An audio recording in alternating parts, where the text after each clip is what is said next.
പ്രിയപ്പെട്ടവരെ, ഇന്ന് ഞാൻ പരിചയപ്പെടുത്താൻ പോകുന്ന AVK അഗ്രോ ഇൻഡസ്ട്രീസിൻ്റെ ഒരു പ്രൊഡക്റ്റാണ്. അതായത് തേൻ, നാടൻ തേൻ. അതായത് നമ്മൾ ഫോറസ്റ്റ് ഏരിയകളുടെ സൈഡും നമ്മുടെ തോട്ടങ്ങളുടെ സൈഡൊക്കെ വെച്ചിരിക്കുന്ന പെട്ടി. ഇതിൻ്റെ 3-4 സൈറ്റില്ലെങ്കിൽ ഒരു സൈറ്റാണിത്. നമ്മുടെ ഫാക്ടറിയുടെ അടുത്തുള്ളൊരു സൈറ്റാണ്. അപ്പം ഈ തേനീച്ച നമ്മൾ കൃഷി തുടങ്ങിയിട്ട് ഒരു 3 വർഷത്തിൻ്റെ അടുത്തായി. അപ്പം ഒരിടത്ത് പോയി നമ്മൾ പഠിച്ചിട്ടാണ് ഈ കൃഷി സ്വന്തമായി തുടങ്ങിയത്.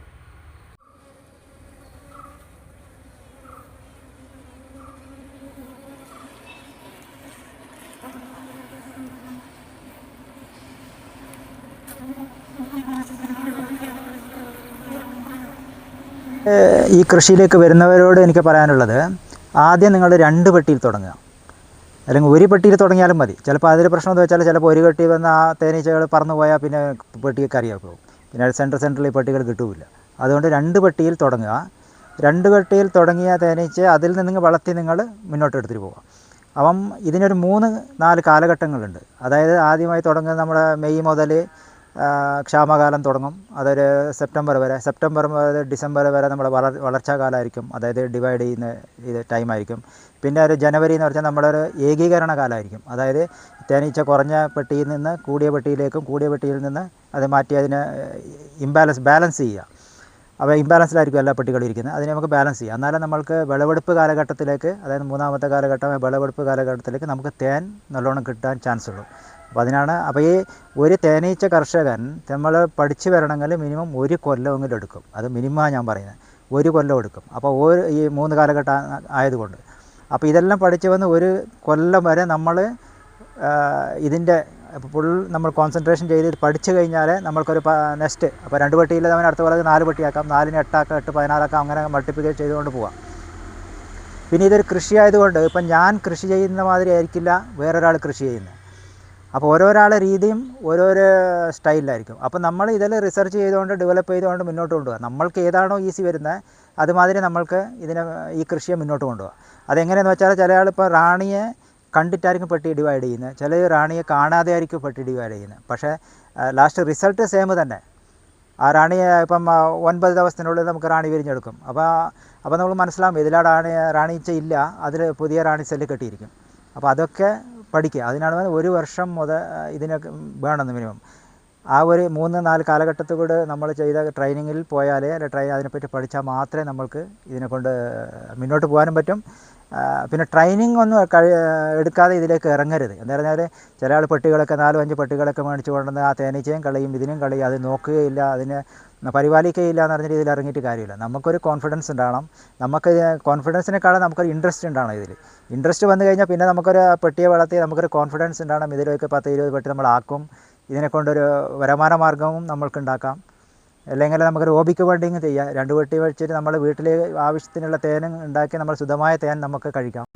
അപ്പം അങ്ങനെ ഒക്കെ ഉള്ളതുകൊണ്ട് 1 കൊല്ലത്തെ ആ പ്രോഗ്രാമിലേക്ക് എല്ലാവരും ചേരുക. എവിടെയെങ്കിലും ട്രെയിനിങ് പ്രോഗ്രാം ഉണ്ടെങ്കിലും ഇപ്പം നമ്മളെ പിന്നെ 26-ൽ ഇപ്പം തുടങ്ങാൻ പോവാണ്. അടുത്ത ജനുവരി മുതൽ 1 മാസമേ ഉള്ളൂ.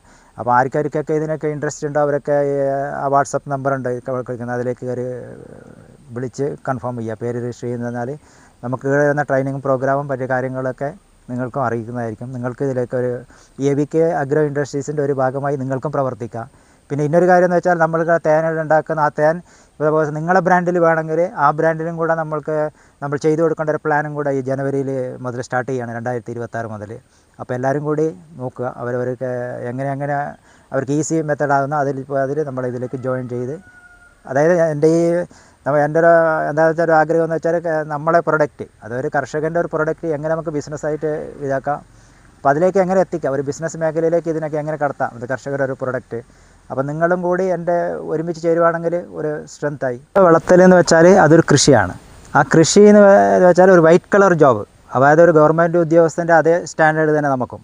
അതെന്ന് വെച്ചാൽ ഇപ്പം ചളിയിൽ കറങ്ങി പണിയെടുക്കേണ്ട, നമ്മൾ നല്ല നീറ്റ് ആൻഡ് ഡ്രസ്സോടെ നമുക്കിതിൽ പണിയെടുക്കാം. പക്ഷേ ഒരു തേനീച്ച പെട്ടിയിലെടുത്തേക്ക് കോളനി വെച്ച് കഴിഞ്ഞാൽ 6 ദിവസത്തേക്ക് ഒരു പ്രാവശ്യമെങ്കിലും അതിനെ തുറന്ന് അതിൻ്റെ അടിപ്പലക ക്ലീനാക്കുകയും ഇതൊക്കെ കറക്റ്റായി ചെയ്തിരിക്കണം. ടൈം ടേബിൾ, അത് ഷെഡ്യൂൾ, അത് കറക്റ്റായിരിക്കണം. അതിന് ഭക്ഷണം കൊടുക്കുന്നതായാലും അതിന് അടിപ്പലക ക്ലീൻ ആക്കുന്നതായാലും, അടിപ്പല എന്ന് വെച്ചാൽ നമ്മുടെ ഈ പലയാണ് അടിയിലത്തെ പല, ഇത് ക്ലീൻ ചെയ്യണം. ഇല്ലെങ്കിൽ ഇതിൽ ശലഭങ്ങൾ വന്ന് മുട്ടയിട്ട് പുഴു ഉണ്ടാക്കി അത് വളർന്ന് ഈ നമ്മുടെ തേനീച്ച അടയുണ്ട് ഇതിനകത്ത് അത് എല്ലാം തിന്ന് നശിപ്പിച്ച് കളയും. അപ്പോൾ ഇത് ബ്രൂട്ട് ചേമ്പറാണ്. ഇവിടെയാണ് കുട്ടി ഇത് മുട്ടയൊക്കെ വെച്ച് ഇതൊക്കെ ഈ വിരിച്ചുണ്ടാക്കുന്നത്. ഇത് നമ്മൾ അനി ചേമ്പർ, അത് അനിക്കാലത്ത് അപ്പം ജനുവരി മുതൽ നമ്മളിത് കെട്ടിക്കൊടുക്കണം. അപ്പോൾ ആ ഒരു ഇതാണ് ഇതിൽ വരുന്നത്. പിന്നെ ഇന്നൊരു ശല്യം വരുന്നത് പിന്നെ ഉറുമ്പൊക്കെ കയറുന്ന ആ ഒരു പ്രശ്നം കൂടെ. അതിനാണ് നമ്മൾ കപ്പിൽ ഒരു വെള്ളം വെക്കും താലടിയിൽ. അപ്പോൾ ഇത് ഇപ്പം തന്നെ കാണുന്നുണ്ട് ചൂട് ഇവിടെ തന്നെ നമ്മൾ കണ്ടില്ല ചുവന്ന ഉറുമ്പ്. ഇതൊക്കെ വില്ലന്മാരാണ്. അപ്പോൾ ഈ വെള്ളത്തിൽ വന്ന് മറ്റതൊക്കെ ചത്തു പോകും. പക്ഷേ ഉറുമ്പ് വരാതെ മാറി കയറാൻ മതി. ഉറുമ്പ് കയറിയാൽ ഇത് അപ്പോൾ ഇതിലൊക്കെ എനിക്ക് പറയാനുള്ളത്, തേനീച്ച കൃഷിയിലേക്ക് വരുന്നവരോട് എനിക്ക് പറയാനുള്ളത്, നമ്മൾ ആ ഷെഡ്യൂൾ കറക്റ്റായി പരിപാലിക്കണം. അങ്ങനത്തെവർക്ക് മാത്രമേ ഈ തേനീച്ച കൃഷി കറക്റ്റാവും. പിന്നെ കുത്തുവൊക്കെ ചെയ്യും, ഒരു കുത്തുകൊള്ളാനൊക്കെ ഇതാക്കണം. പക്ഷേ ഇന്നത്തെ കാലഘട്ടത്തിൽ ഇപ്പം കുത്തുകൊള്ളേണ്ട ആവശ്യമില്ല. നമുക്കതിന് ഗ്ലൗസ് ഉണ്ട്, മുഖം മൂടിയും പിന്നെ നമ്മളെ ഇതൊക്കെ അപ്രോണൊക്കെ കിട്ടുന്നുണ്ട്. അതൊക്കെ ഷൂ ഒക്കെ ഇട്ട് അപ്രോണൊക്കെ ഇട്ട് ഇത് കഴിഞ്ഞാൽ നമ്മൾക്കൊരു തേനീച്ചയും നമ്മളെ കുത്തില്ല. നമ്മളതിനെ സിസ്റ്റമായിട്ടൊക്കെ ഇത് ചെയ്താൽ അത് ഇട്ട് നമ്മൾക്ക് ഇത് എടുക്കാവുന്നതേ ഉള്ളൂ. പിന്നെ ഇന്നൊരു ഇത് വെച്ചാൽ ഇപ്പോൾ യൂട്യൂബിലും അതിലൊക്കെ കാണുന്നത്, ഇപ്പം ഒരു പെട്ടി കൊണ്ട് നിങ്ങൾക്ക് 100 പെട്ടിയാക്കാം, 10 പെട്ടിയാക്കാം, 100 പെട്ടിയാക്കാം, 10 കൊണ്ട് 100 ആക്കാം, ഇങ്ങനെ ടണ്ണ് കണക്കിന് തേൻ പോകും. അതൊന്നും നടക്കുന്ന കാര്യമല്ല. അതൊക്കെ ചെയ്യുന്നവരുണ്ടായിരിക്കാം, പക്ഷേ അത് അത്ര പോസിബിലിറ്റി ഇല്ല. അതായത് നമ്മളൊരു പെട്ടി അതിനെ 2ആക്കി, 2നെ 4ആക്കി, അങ്ങനെ വേണം 2-3 കൊല്ലത്തിനുള്ളിൽ. ഇത് ഒരു കൊല്ലം തന്നെ ഇതിന് നമ്മൾ A to Z നമ്മൾ പഠിച്ചെടുക്കണമെങ്കിൽ നമുക്ക് 1 കൊല്ലം വേണം. 1 കൊല്ലത്തിന് 2 കൊല്ലം വരെ വേണം. പിന്നെ എല്ലാ ട്രെയിനിങ്ങിലും നമ്മൾ അറ്റൻഡ് ചെയ്യുക. അപ്പം ഗവൺമെൻറ്റിൻ്റെയും ഇഷ്ടംമാതിരി സ്കീമുകളും കാര്യങ്ങളൊക്കെ നടക്കുന്നുണ്ട്. എല്ലാ ട്രെയിനിങ്ങിലും നമ്മൾ പോയി അറ്റൻഡ് ചെയ്യുക. എന്നാൽ മാത്രമേ ഇത് പഠിച്ചെടുക്കാൻ പറ്റൂ. അത് എടുത്തു കഴിഞ്ഞാൽ പിന്നെ നമ്മൾ തേൻ ഉൽപ്പാദനം മാത്രം നമ്മുടെ ഇതിലുണ്ടാകും. തേൻ വിറ്റ് നമ്മൾ ഇതാകാമെന്ന് പറഞ്ഞ് നടക്കില്ല. ഈ തേൻ കോളനി, അപ്പോൾ ഒരു കോളനി നമ്മൾ ഡബിൾ ചെയ്ത് ആ കോളനിയെ വിറ്റ്, ഇപ്പോൾ 10 പെട്ടിയുണ്ട്, നമ്മൾ 20 പെട്ടി ആക്കിയാൽ ആ 10 പെട്ടിയെ നമുക്ക് സെയിൽ ചെയ്യാം. ആ 10 പെട്ടി ഇപ്പോൾ ഒരു 1500 രൂപ ഒരു പെട്ടിക്കുണ്ട്, ഒരു കോളനിക്ക്. അപ്പോൾ 1500 × 10 15,000 രൂപ നമുക്ക് കിട്ടി. അപ്പോൾ അങ്ങനെ കർഷകർ തിഞ്ചെത്തി കഴിഞ്ഞാൽ ഇതൊരു ബിസിനസ്സായി കൊണ്ടുപോകാൻ പറ്റും. പിന്നെ നമ്മളെ ഉൽപ്പാദിപ്പിക്കുന്ന തേൻ നമ്മളെ ബ്രാൻഡിൽ തന്നെ പോകണം. നമ്മളെ അതിൻ്റെ വാല്യൂ ആഡഡ് പ്രൊഡക്റ്റൊക്കെ ഉണ്ടാക്കേണ്ട ഇതൊക്കെ ചെയ്യണം. എന്നാൽ മാത്രമേ ഒരു കർഷകർക്കൊരു നേട്ടവുമില്ലൂ. അതാണ് ഞാൻ ആദ്യത്തെ എൻ്റെ വീഡിയോയിൽ പറഞ്ഞത് തന്നെ, ഒരു കർഷകൻ എപ്പോഴും ഒരു ബിസിനസ്മാൻ ആയിരിക്കണം. അത് തേനീച്ച കൃഷിയായാലും മഞ്ഞൾ കൃഷിയായാലും ഏത് കൃഷിയായാലും, കോക്കനട്ടിൻ്റെ കൃഷിയായാലും, കോക്കനട്ട് അത് നമ്മൾ എണ്ണയെടുത്ത് വാല്യൂ ആയിട്ട് കൊടുത്താൽ മാത്രമേ നമ്മൾക്കൊരു വാല്യൂ ഉള്ളൂ. അല്ലെങ്കിൽ നമ്മളെ പ്രൊഡക്റ്റ് ഇതിൽ നിന്ന് അന്യ സംസ്ഥാനങ്ങളിൽ പോയി ആടുന്ന് അതിനെ വിഷവും മായം ചേർത്ത് തിരിച്ച് വന്ന് അത് നമ്മൾക്ക് ഏറ്റവും കൂടിയ മുന്തിയ വിലക്ക് തന്നിട്ടാണ് നമ്മളുടെ ഇന്നത്തെ ഇതിൽ കഴിച്ചുകൊണ്ടിരിക്കുന്നത്. അപ്പോൾ അതിലൊരു മാറ്റം വരണം എന്നുള്ള ഇതിലാണ് ഞാൻ ഈ കമ്പനി തന്നെ തുടങ്ങിയിരിക്കുന്നത്. എവിക്കോ അഗ്രോ ഇൻഡസ്ട്രീസ് അത് തുടങ്ങാനുള്ള കാരണം തന്നെ അതാണ്. അപ്പോൾ അതിൽ നമ്മുടെ 35 പ്രോഡക്റ്റ് ഞാൻ പറഞ്ഞു, അതിലൊരു പ്രോഡക്റ്റാണ് നമ്മൾ ഈ തേൻ, ശുദ്ധമായ തേൻ എല്ലാവരും കഴിക്കണം എന്നാണ് ഞങ്ങൾക്ക് പറയാനുള്ളത്. അത് ആരോഗ്യത്തിനും ഏറ്റവും മെച്ചമാണ്. അതായത് നിങ്ങൾക്ക് യൂട്യൂബിലും ഇതിലൊക്കെ അടിച്ചു നോക്കിയാൽ കാണാം തേൻ്റെ ഗുണങ്ങളും. ഡൈജസ്റ്റ് ആയിട്ടില്ല ഒരൊറ്റ ഫുഡേ ഇല്ലും അത് തേനാണ്. ഇപ്പോൾ ഒരു തേനീച്ചരെ വായിൽ കൂടി കഴിച്ച് അത് മറ്റേ 4-5 തേനീച്ച കഴിച്ച് ഉണ്ടാക്കുന്ന ഒരു ആഹാരമാണ് ഈ തേനായി വരുന്നത്. ഇത് ഷുഗർ പേഷ്യൻറ്റിന് വരെ കഴിക്കാം എന്നാണ് പറയപ്പെടുന്നത്. അതേ നമ്മളെ ഡോക്ടർമാർ പറയുന്നത് കഴിക്കേണ്ടതെന്ന്, വൈദ്യർ പറയുന്നത് കഴിച്ചോളന്ന്. അപ്പോൾ ഇതിൽ എന്നാലും നമ്മൾക്ക് ഡൈജസ്റ്റ് ആയ ഫുഡ് ആയതുകൊണ്ട് നമ്മൾക്ക് കുറച്ചൊക്കെ ഷുഗർ പേഷ്യൻറ്റിനും ഇത് കഴിക്കുന്നതിന് കുഴപ്പമില്ല എന്നാണ് എനിക്ക് തോന്നുന്നത്.